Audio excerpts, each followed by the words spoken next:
Welcome back to the Real Men of Real Estate here on KCAA Radio. We're 106.5 FM and 1050 AM on your dial. We've been talking about kind of how do you get into this? What does deal structure look like? What is multifamily? It's a lot more accessible, it sounds like, than maybe people think. So if someone who doesn't have some experience, really wants to get started in this, really, how does that get going? Like, how can you get some momentum? Yeah, this is very, this was not a long ago process, and we're kind of still in that right now.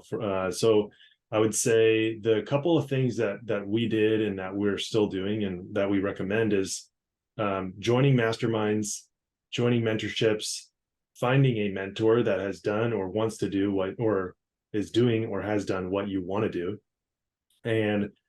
But most importantly, I truly believe that mindset is absolutely the most important. I mean, if you have the goal, but just kind of in the back of your mind are always feeling and thinking that you can't make it happen, or you're not good enough for it to happen, or you're not going to be able to execute on it, then it really is not going to happen. I mean, you You'll make have, it true, basically. yeah, like subconsciously, just you're going to sabotage yourself. And I mean, there's so many ways to work on mindset and self-worth and other things like that to be able to execute and mentally and have the capacity to just be able to do what you want to do. There's countless books on that, and maybe we can touch on a few of those in a few minutes. Okay. I also think it's helpful to hear stories of other people who have done it. There's a great episode on Bigger Pockets. I think it's their most viewed of all time. A 21-year-old kid named Cody Davis. It says 21-year-old buys 81 units. You listen to that story, and how can it not break your limiting belief, however old you are? So once you believe once you know it's possible, then you can go attack it. The reason why a lot of kids, they just want to be, basketball players or hoopers or football players or entertainers is because we don't know anything else. We don't know What we see, right? So first, see more things. If you already know that stuff is possible, then see more things of people who are like you that you believe you could actually do. And then from there, it's about how do I get the skills to then provide value to the marketplace and keep going. All right. So how did you do that? What was your kind of maybe just a little bit of insight into your personal journey? Like what steps did you go through developing that mindset? If I had to do any industry, and I was kind of in this mind space, like what do I do next? Because I knew I was going to be in sales forever. It doesn't matter what industry or what profession, you need to educate yourself.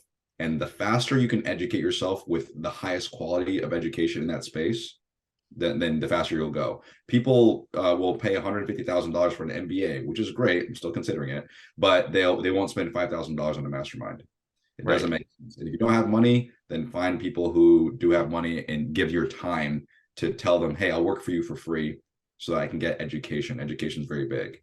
It That's sounds how like maybe podcast was how you started your education. podcasts, yeah, constantly. I have friends who hate audio content at all. Watch YouTube. If you hate visual content, you're nuts, but it's okay. Read book. You hate all those, talk to people. Just get a lot of reps in those high quality activities. Just get a lot of reps. And if you're not doing it, then something else is blocking you. Just a quick story before I throw it over to Tim. My older sister is a rheumatologist. She's a doctor. My big brother's a mechanical engineer. I'm like, how do my parents do this? Birth these crazy successful kids. And I came on the one answer. It's their confidence. It's the belief in themselves that they could do anything. And one thing that I love about Tim is he had that confidence from day one. The way he was talking, I'm like, man, he actually believes he can do anything. And I don't have any kids yet. I have a couple nieces and nephews, so maybe it's just top of mind for me. If you can give your kids anything, give them confidence and give them self-worth. That's amazing. Tim, do you have anything to add to that?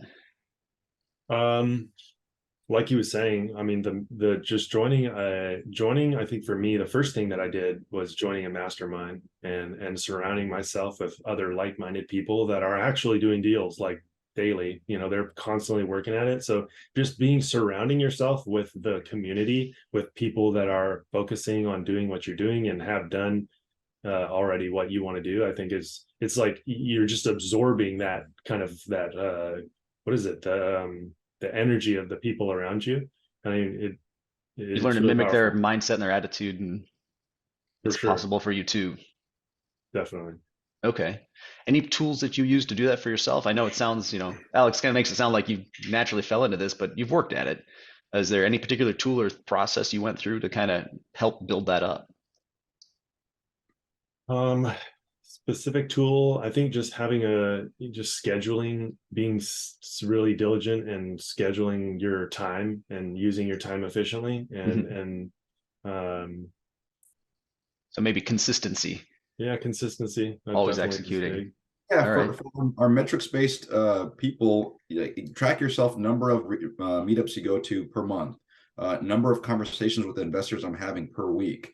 If you're not doing those things, it's a leading indicator that you're not going to progress as fast. And we didn't track it, but if you want to be very specific, that's what it was. It was we're getting so many reps to get these people or in the room with these people who have the right mindset, and also podcasts count. And also books count. Imagine how long it takes somebody to have the information to write a book. It's like all the best stuff Tremendous. in Yeah. one book. Yeah. Read more Speaking of books. which, it sounds like you've read 12-week year. I haven't, but I've Haven't? got it. Okay. So leading indicators and how you turn that into a schedule. It's powerful. I think you'd love it. Um, so you guys have gotten all this set up. You're rolling. So what's next, really? What are you working on? Yeah, so our next project is we're looking for a 10 to 50 unit property in Arizona. Why Arizona? Well, everybody loves Arizona. It has great market fundamentals. We think things are going on discount right now. A lot of people moved there during COVID. They're now moving away. But it's typically a boom and bust market, especially centered around Phoenix. So if you have a 10 to 50 unit in Arizona, please contact us. And we're also looking for partners. If you like our mindset and like kind of our vision of we want more control and that kind of stuff, then please reach out to us and I'll throw it to Tim to give our info. So my cell phone number, you can reach out to us via cell 619-277-9958. Yeah, so best way to contact me, you can send me a text at 760-402-3013. And if you want to email us, our email is info@cityparkproperties.com, and our website is also cityparkproperties.com. So yeah, check us out online, and don't hesitate to reach out if you're looking for wanting to just connect to understand how to do it better. If you want to talk, if you're looking to potentially partner with us, whatever it is, we're happy to talk. Yeah, All right. Thanks a lot, guys. It was a fantastic conversation, super enlightening. I know you both, and I've learned so much. If folks want to come and meet you in person, you guys are at SDCA's monthly meeting occasionally, the second Tuesday of every month. You can check us out there at sdcia.com and come learn how to get started. Meet like-minded people and get started yourself. So and thanks thanks for for. what you do, Dan. And you practically brought us together. So thank you for all that and appreciate it. You're welcome. It's been a pleasure. All right, folks, thanks for listening today, and we'll see you next month on the third Sunday at 1 p.m. on the Real Men of Real Estate.